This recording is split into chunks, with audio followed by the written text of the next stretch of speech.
Em um ano de Copa do Mundo, as obras de mobilidade chamaram a atenção para a necessidade de reordenamento do trânsito de Natal. Um outro tema que ganhou destaque ao longo de 2014 foi a imprudência ao volante e a intensificação das blitzing por toda a cidade.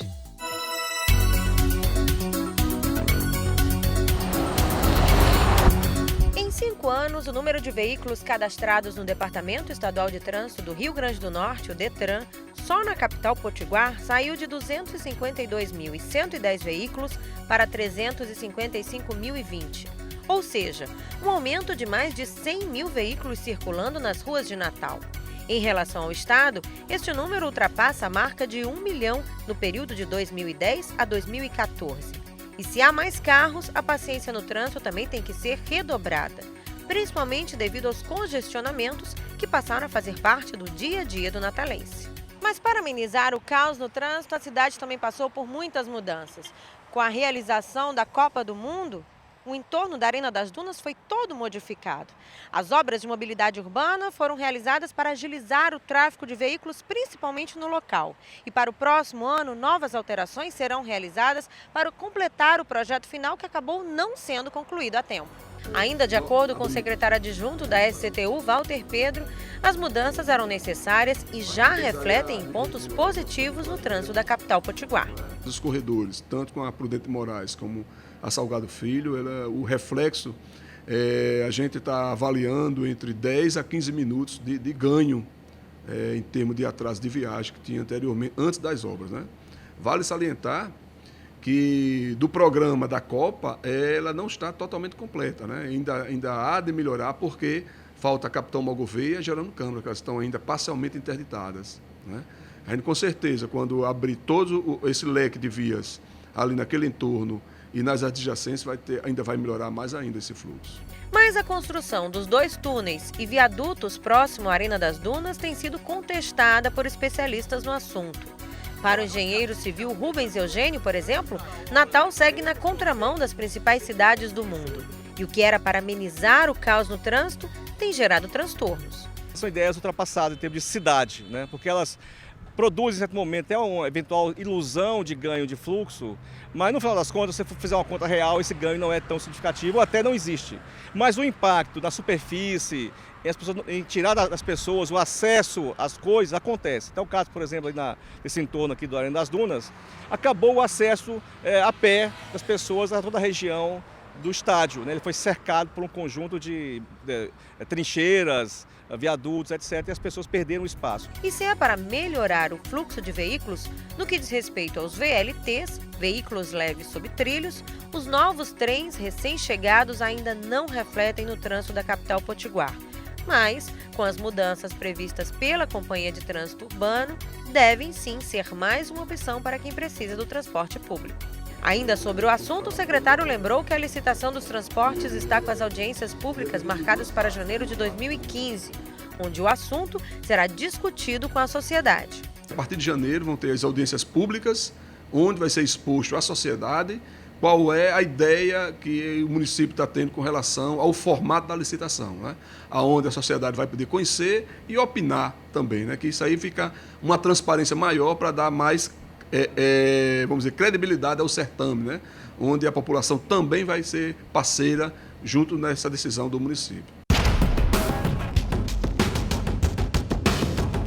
Em relação às mudanças no Código de Trânsito Brasileiro, que tiveram início no dia 1º de novembro deste ano, com o objetivo de diminuir cerca de 50% o número de acidentes até 2020, os principais reflexos são sentidos principalmente na influência do álcool ou substâncias que possam comprometer a capacidade psicomotora do condutor. De acordo com o tenente da Polícia Militar, Stevenson Valentim, responsável desde o início do ano por coordenar a Operação Lei Seca em Natal, os números são bastante satisfatórios. A fiscalização coíbe não só acidentes materiais, como acidentes físicos com a pessoa. Não tem acidente, não tem registro de acidentes de madrugada, com vítimas fatais, com vítimas que ficam paralíticas, que percam a mobilidade. Então, isso é gratificante para a gente. É esse o nosso objetivo, é esse o objetivo do DETRAN, da Polícia Militar, estar na rua fiscalizando incansavelmente, como eu já disse, estar fazendo isso, é querer mudar, tornar uma coisa melhor. E os planos para 2015? Intensificar mais ainda. o que já foi feito em 2014 é tornar 10 vezes mais intenso. E se há mais carros, fiscalização intensa e obras para melhorar o trânsito, a conscientização dos motoristas e prudência ao volante fazem toda a diferença para um trânsito muito mais seguro e menos estressante. Enquanto as blitzen ajudaram a diminuir os acidentes fatais nas avenidas e estradas, o número de assaltos só fez aumentar. Além do cidadão comum, os principais alvos escolhidos pelos criminosos foram farmácias e ônibus urbanos. Após ter saltado aqui a gente, aqui o dinheiro do caixa, o rapaz que se encontrava no caixa eletrônico também saltou. A gente fica à mercê dos bandidos e isso causa muito revolta. Um ano marcado por assaltos a estabelecimentos comerciais e transportes coletivos, com perdas, gente ferida e até motorista morto. Uma insegurança que ficou gravada na mente das vítimas e nas câmeras. Um dos alvos, os restaurantes em área nobre de Natal. Na Praia do Meio, ainda na Zona Leste, na Ponta do Morcego, o lugar bonito foi cenário de mais um assalto. 2 homens armados invadiram o restaurante e renderam os funcionários no banheiro. Na Avenida Prudente de Moraes, mais um roubo. Mais um que intranquiliza, amedronta quem investe e quem quer usufruir do local. Dessa vez, 6 bandidos fizeram parte do assalto. 3 deles, diretamente, entraram e anunciaram o crime, levando objetos de valor, dinheiro dos clientes e ainda chaves dos veículos para que ninguém pudesse buscar socorro. Voltando a Petrópolis, até um cofre foi levado de outro restaurante. Os bandidos fugiram num veículo do tipo Gol. Os donos dos restaurantes vão ceder imagens para a Secretaria de Segurança Pública e Defesa Social. Na ocasião, firmaram uma parceria, onde as câmeras dos restaurantes vão ser interligadas às câmeras do CIOSP, o Centro Integrado de Operações de Segurança Pública. E a informação do roubo chega mais rápido à polícia.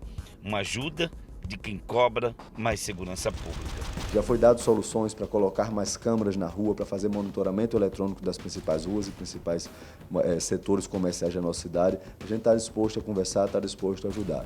O problema é continuar da forma que está, ou seja, onde o comerciante fica com prejuízo, porque ele acaba sendo assaltado ou precisando investir em segurança, e o consumidor, ele vai para a rua e acaba sendo assaltado, então fica todo mundo no mesmo prejuízo.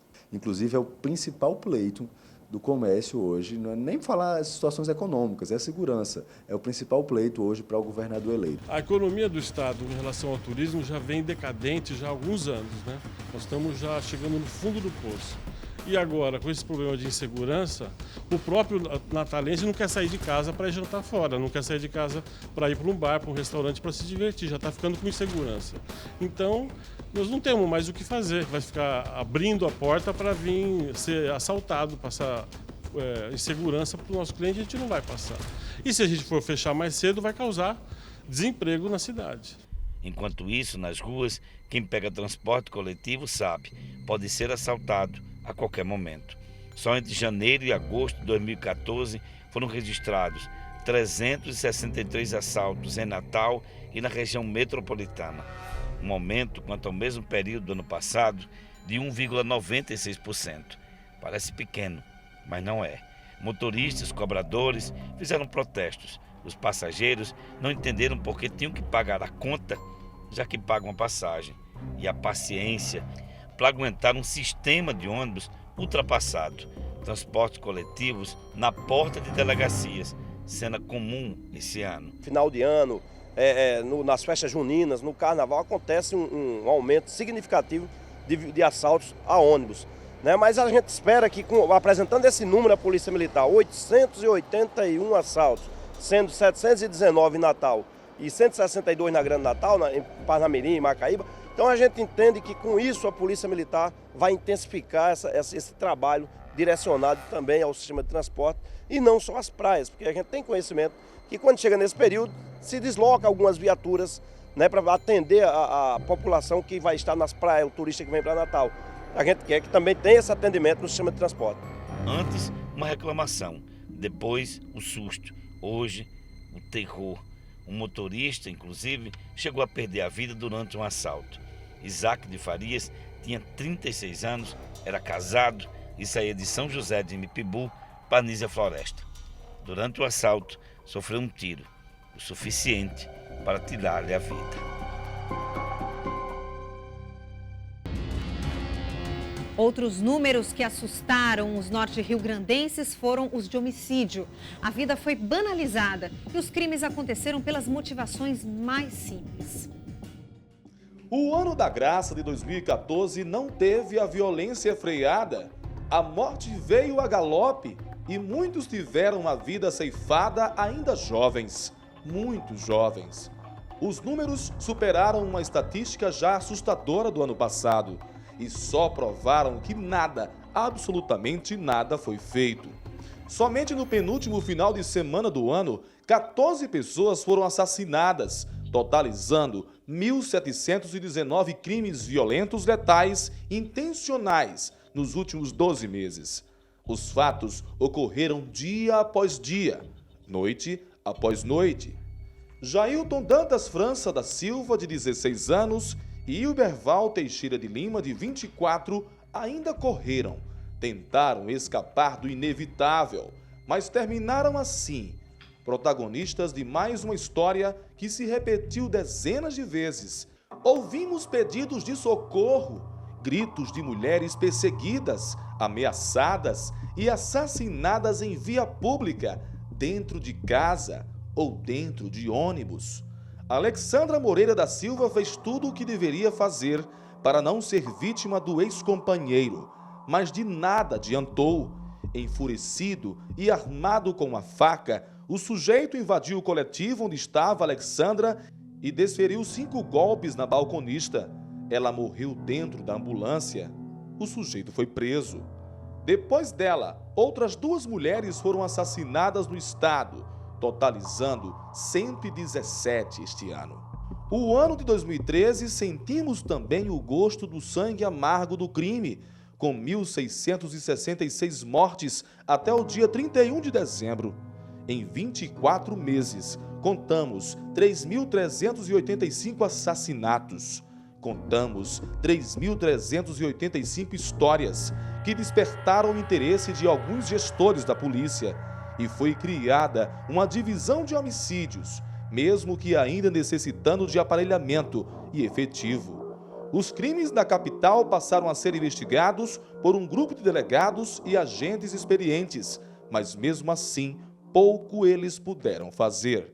A DEON, com o crescimento da Polícia Civil, tem que ser transformada realmente em divisão de homicídios, replicada para o interior, Caicó, Mossoró, e fazer funcionar, fazer a investigação acontecer, porque não tem como aceitar que tem um homicídio que não tem a investigação correspondente.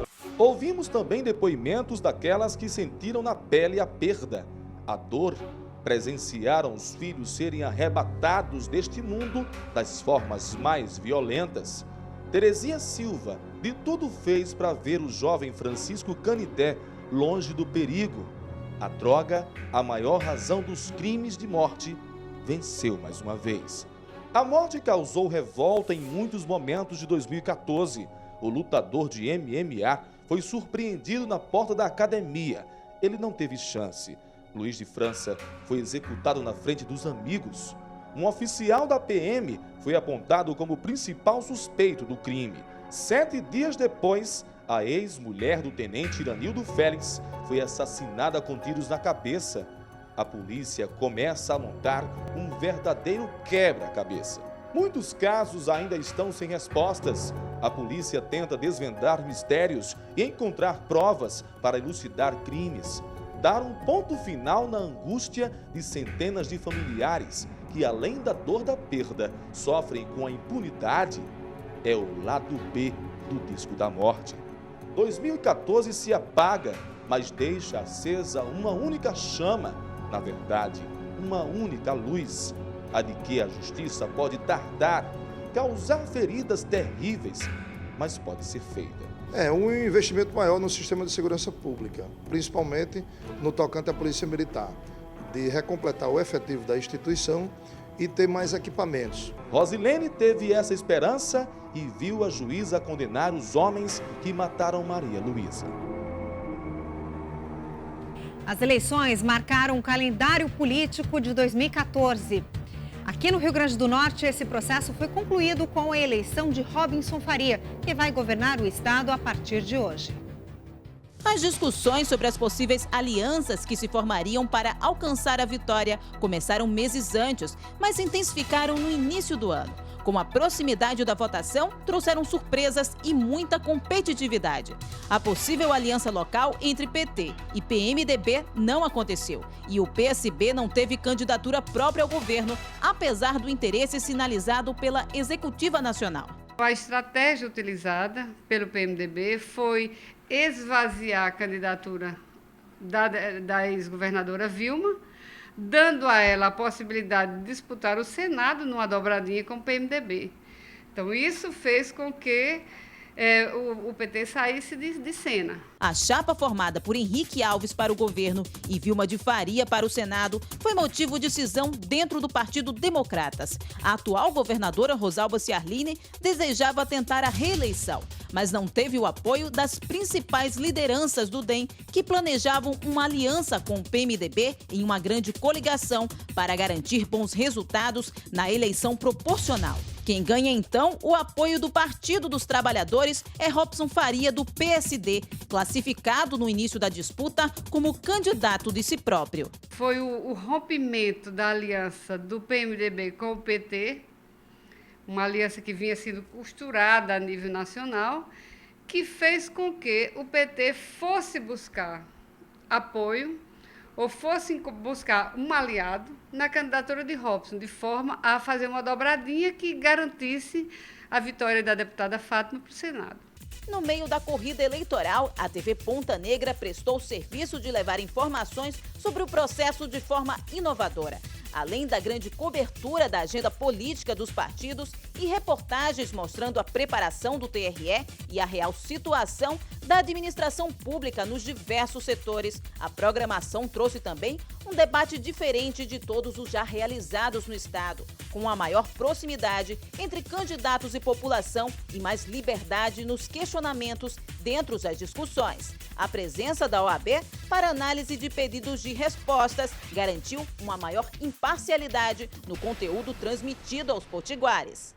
O momento esperado chegou e, mais uma vez, filas. No primeiro turno, foram necessários ajustes no reconhecimento pela digital, que atrasaram em horas o processo em algumas sessões e incomodou eleitores. Apesar dos contratempos operacionais e das disputas políticas acirradas, os 2 turnos foram considerados tranquilos pela Justiça Eleitoral. Poucos crimes foram registrados, mas um fato ocorrido em Mossoró marcou de forma negativa a eleição.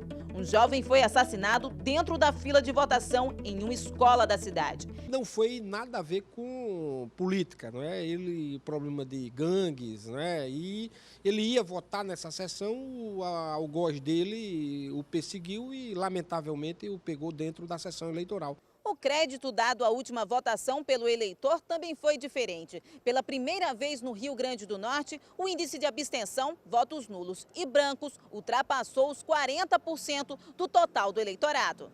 Para este cientista político, a explicação está nas disputas montadas principalmente para o governo. O cenário de alianças, há décadas improváveis, teria confundido o eleitor. As coligações que ocorreram aqui, de históricos adversários nas eleições de 2012, estavam em palanques diferentes, agora se unem num grande acordo e que eu acho que foi punido pela população, porque você não tem coerência programática, não tem coerência ideológica. A disputa acirrada precisou de 2 turnos para a decisão. No final, o candidato do PSD, Robinson Faria, foi eleito governador do estado com 54,42% dos votos válidos. Eu não quero ser melhor do que ninguém, mas o meu governo vai ser muito forte na transparência. O povo vai acompanhar cada gasto do governo. O calendário eleitoral de 2014 foi encerrado com a diplomação dos políticos. Ocasião realizada com um discurso longo do governador eleito sobre o pouco apoio recebido e a improbabilidade de sua vitória. O diploma foi agradecido de joelhos, em frente à plateia da solenidade. Ano amargo para a economia potiguar. Natal faz bonito na Copa do Mundo. Em instantes, na retrospectiva 2014.